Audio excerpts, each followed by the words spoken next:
नमस्कार। आप सभी देख रहे हैं जागो पंच। जागो पंच पूर्व की भांति ही अंधविश्वास, पाखंड और समाज में व्याप्त कुरीतियों, रूढ़ियों, परंपराओं के समाज में प्रभाव पर चर्चा करता है और उनके विषय में आपको अवगत कराता है कि कैसे वह आपके समाज को अवनति की ओर ले जा रहे हैं, कैसे आपके समाज को गर्त में ढकेलने का काम कर रहे हैं। इसी सिलसिले में जागो पंच आज इसी अंधविश्वास और भ्रमिक परंपरा के क्रम में आज हम एक ऐसा वीडियो लेके आए हैं जो आपको झकझोर देगा। आप ये सोचोगे कि क्या वास्तव में ऐसा है, लेकिन यहां यह विचार मैं तो केवल प्रस्तुति करता हूं, यह विचार मेरे नहीं हैं, क्योंकि मैं ये आपको पढ़ के सुनाऊंगा। आज जागो पंच खोज के लाया है आपके लिए महाभारत प्रथम खंड से वह भाग जो आपको पढ़कर सुनकर आश्चर्य होगा, क्या वास्तव में ऐसा है? तो क्या वास्तव में ऐसा है जो बहुत ही महत्वपूर्ण होने वाला है, जो आपको झकझोर देगा, जो आपको सोचने पे मजबूर कर देगा कि हमारा समाज कैसे ब्राह्मणवाद का शिकार है। तो इसी सिलसिले में आज हम लेके आए हैं महाभारत प्रथम खंड से एक ऐसा अध्याय जो बताता है कि ये जो हमारे समाज में क्षत्रिय हैं, क्षत्रिय वास्तव में कौन है, क्षत्रियों की पैदाइश कैसे हुई और क्षत्रियों का विनाश कैसे हुआ, यदि इस विषय में मैं बताऊंगा तो निश्चित तौर पर हमारे समाज के क्षत्रिय ब्राह्मण दोनों रुष्ट हो जाएंगे। लेकिन मैं स्वयं ना बताकर मैं महाभारत का वो हिस्सा पढ़ के सुनाऊंगा, वो हिस्सा बताएगा। और वह हिस्सा जो मैं पढ़ के सुनाने वाला हूं आपको, यदि मैं उसे पढ़ के सुना देता हूं तो आप क्या निर्णय लेते हैं? क्या यह मेरे विचार हैं? आप फिर बताइएगा। कुछ लोग ऐसे हैं जो आते हैं, कहते हैं कहां से उठा के लाते हो ऐसी पुस्तकें। मैं ऐसी वैसी पुस्तकें उठा के नहीं लाया हूं, मैं महाभारत लेके आया हूं। अगर आप महाभारत पे उंगली उठाते हो तो आप अपने धर्म पे उंगली उठाते हो। सबसे पहले आप अपने धर्म पे उंगली उठाने की ताकत रखते हैं तो आज के वीडियो को मेरे अस्वीकार कर देना। लेकिन आज मैं ऐसा कुछ लेके आया हूं जो आप अगर झुठलाने का प्रयास करते हो तो अपने धर्म को झुठलाने का प्रयास करते हो, अपने बाप को बदलने का प्रयास करते हो। तो वह क्या है जो मैं इतने दावे के साथ बोल रहा हूं? जी हां, वो दावा नहीं, प्रमाण है। क्या प्रमाण है? ये पुस्तक बताएगी, मैं नहीं बताऊंगा।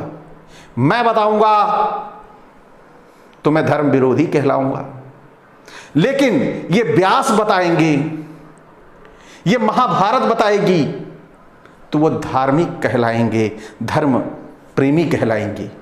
तो आइए, क्या है, चलते हैं उस पुस्तक की ओर जो यह बतलाने का काम करती है। तो आप भी पढ़ते रहिए मेरे साथ साथ। मैं संस्कृत को नहीं पढ़ूंगा, क्योंकि संस्कृत को अगर पढ़ूंगा तो वीडियो बहुत लंबा हो जाएगा, जिससे हमें दिक्कत हो सकती है। कई लोग के पास समय कम होता है, उस समय को ध्यान में रखते हुए मैं वीडियो को केवल हिंदी पढ़ने का काम करूंगा। और मैं ये दिखा के इसलिए पढ़ रहा हूं कि प्रमाण आपके सामने रहे, उंगलियां मेरी तरफ ना हो, इसकी तरफ हो। तो आइए शुरू करते हैं महाभारत प्रथम खंड का 64 तमोध्याय क्या कहता है? आइए, ब्राह्मणों द्वारा क्षत्रिय वंश की उत्पत्ति और वृद्धि तथा उस समय के धार्मिक राज्य का वर्णन, असुरों का जन्म और उनके भार से पीड़ित पृथ्वी का ब्रह्मा जी के शरण में जाना तथा ब्रह्मा जी का देवताओं को अपने अंश से पृथ्वी पर जन्म होने का आदेश, यह शीर्षक है। इस शीर्षक के तहत बताने का काम किया गया है, क्योंकि ये वो पुस्तकें हैं जिनमें लेखक के अपना कोई विचार नहीं है। लेखक साफ साफ बच गया है कि वह यह पुस्तक उसने दो लोगों के वार्तालाप को लिखी है, जैसे वो टेप रिकॉर्डर लेके बैठा था और वो लिख रहा है। तो आप यहां पे देखिए, लेखक के विचार ये अपने नहीं है, व्यास जी के अपने विचार नहीं है। ये महाभारत लिखने का काम उन्होंने किया था, लेकिन ये विचार उनके अपने नहीं है। दो लोग बात कर रहे हैं, उसको आपके सामने इन्होंने रख दिया है। अब आप निर्णय लीजिए कि क्या है। लेकिन यहां पे जो कुछ भी कहा गया है वाकई ही आपको झकझोर देगा। तो आइए चलते हैं पुस्तक के अंशों में। यहां पे दो लोग वार्तालाप कर रहे हैं, कैसे कर रहे हैं आइए देखते हैं। जन्मेजय ने कहा, यानी वाच। तो यहां पे क्या कहा जन्मेजय ने? ब्राह्मण अपने यहां जिन राजाओं के नाम बताए और जिन दूसरे प्रदेशों के नाम यहां नहीं बताए हैं, मतलब प्रदेशों नहीं, नरेशों के नाम यहां नहीं बताए हैं, अब सहस्रों राजाओं का मैं भली भांति परिचय सुनना चाहता हूं। तत्पश्चात वैशंपायन ने कहा, राजन, यह देवताओं का रहस्य है, ऐसा मैंने सुन रखा है। स्वयंभू ब्रह्मा जी को नमस्कार करके आज उसी रहस्य का वर्णन तुमसे करूंगा। पूर्व काल में जमदाग्नि नंदन परशुराम ने 21 बार पृथ्वी को क्षत्रिय रहित करके उत्तम पर्वत पर तपस्या की। उस समय जब भृगुनंदन ने इस लोक को क्षत्रिय शून्य कर दिया गया था। क्षत्रिय नारियों ने पुत्र की अभिलाषा से ब्राह्मणों की शरण ग्रहण की थी। यह श्लोक नंबर 4-5 में वर्णित है। तो आप सभी यहां पर देख रहे हैं कि कैसे ये जो चर्चा चल रही है, यह चर्चा किस प्रकार से चल रही है और चर्चा कहां की है? क्षत्रियों का विनाश कर दिया गया है। किसने कर दिया है? परशुराम ने 21 बार। जब वो खत्म हो जाते हैं तो ब्राह्मणियां आती हैं कहां पे? किसके शरण में? ब्राह्मणों की शरण में। यह हमें ये विचारणीय सवाल है, क्योंकि जब तक हम विचार नहीं करेंगे इस पे, तब तक हम वास्तविकता से बहुत दूर रहेंगे। तो वास्तविकता से आप दूर ना हो। देखिए, क्षत्रियों के ब्राह्मणों ने क्षत्रियों को जब विनाश कर दिया परशुराम ने, तो वहां पर कैसे ब्राह्मणियां ब्राह्मणों की शरण पहुंची कि हमें वंश चलाने के लिए आप सभी के सहयोग की जरूरत है। आग्रह किया उनकी शरण में जाके। अब आगे चलते हैं। नवरत्न। नवरत्न कौन? जो बता रहे हैं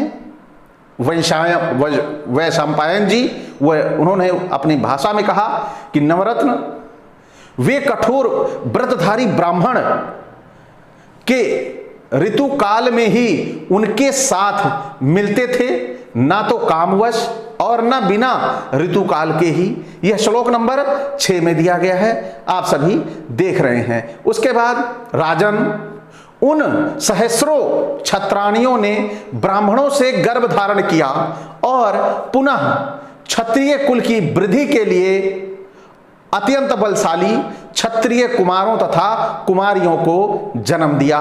इस प्रकार तपस्वी ब्राह्मणों द्वारा क्षत्राणियों के गर्भ से धर्म पूर्वक क्षत्रिय संतान की उत्पत्ति और वृद्धि हुई तो वे सब संतानें दीर्घायु होती थी, उम्र दराज होती थी, क्योंकि वह ब्राह्मणों से उत्पन्न थी, इसलिए दीर्घायु होती थी। ऐसा नहीं था कि उस समय के और लोग भी दीर्घायु होते थे, वही संतानें दीर्घायु होती थी जो ब्राह्मण से पैदा संतानें होती थी। यहां पे कहने का यही तात्पर्य है लेखक का। आगे चलते हैं। तदंतर जगत में पुनः ब्राह्मण प्रधान चारों वर्ण प्रतिष्ठित हुए, यानी जब परशुराम ने क्षत्रियों को सर्वनाश कर दिया, क्षत्रिय विहीन कर दिया था धरतियों को, तो 3 वर्ण बचे, एक वर्ण का सत्यानाश हो चुका था।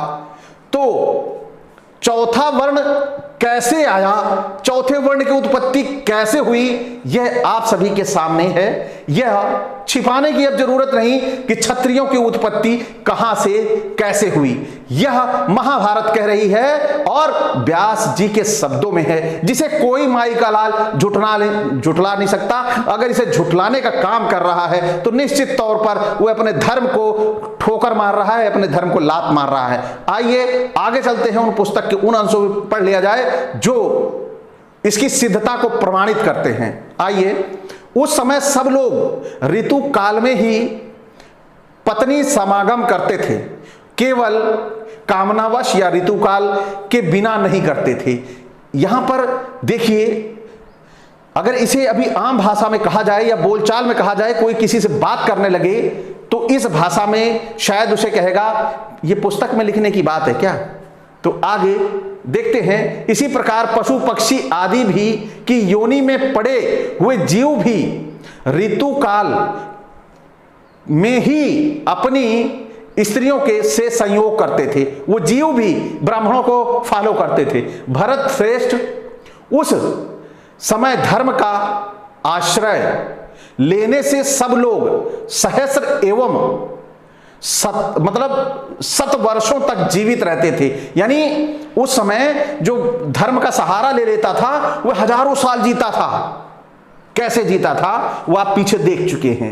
यानी जो ब्राह्मण की संतान हो जाएगा तो वो धर्म की शरण में चला गया, और अगर जो दूसरे की संतान होता है जो ब्राह्मण के बिना है तो वो धर्म की संतान नहीं होगा, वह कम जिएगा। ये भी यहां पर स्पष्ट किया गया है, ये समझ में आ रहा है। आगे चलते हैं। भूपाल उस समय की प्रजा धर्म एवं व्रत के पालन में तत्पर रहते थे। यानी सभी लोग व्रत और जो ईश्वरीय काम है, धर्म कर्म, इन सब में तत्पर रहते थे, हमेशा लगे रहते थे। अतः सभी लोग रोगों तथा मानसिक चिंताओं से मुक्त रहते थे। ये श्लोक नंबर 12 कह रहा है महाभारत प्रथम खंड के चतुष्षष्टि तमोध्याय के तहत। आइए आगे क्या है, जहां पर आपको ये भान होगा, यह एहसास होगा कि कैसे क्षत्रिय आज हमारे बीच में हैं। देखें, गजराज के समान गमन करने वाले राजा जनमेजय तदंतर धीरे धीरे समुद्र से, मतलब जो गिरि पर्वत, समुद्र से गिरि पर्वत और वन नगरों सहित इस संपूर्ण पृथ्वी पर क्षत्रिय जाति का ही अधिकार हो गया। ये 13 में लिखा गया है श्लोक नंबर। तो जब चारों तरफ क्षत्रियों का अधिकार हो गया, तब आप ये देखिए कि जो क्षत्रिय विहीन धरती हो गई थी पुनः क्षत्रियों से लबालब हो गई, पूरी की पूरी भर गई। जब पुनः क्षत्रिय शासक धर्म पूर्वक इस पृथ्वी का पालन करने को लगे, तब ब्राह्मण आदि धर्मों की बड़ी ब्राह्मण आदि को इसके प्रति जो खुशी थी, प्रसन्नता थी, ये बहुत प्रसन्नता प्राप्त हुई कि हमारा धर्म पुनः स्थापित हो गया।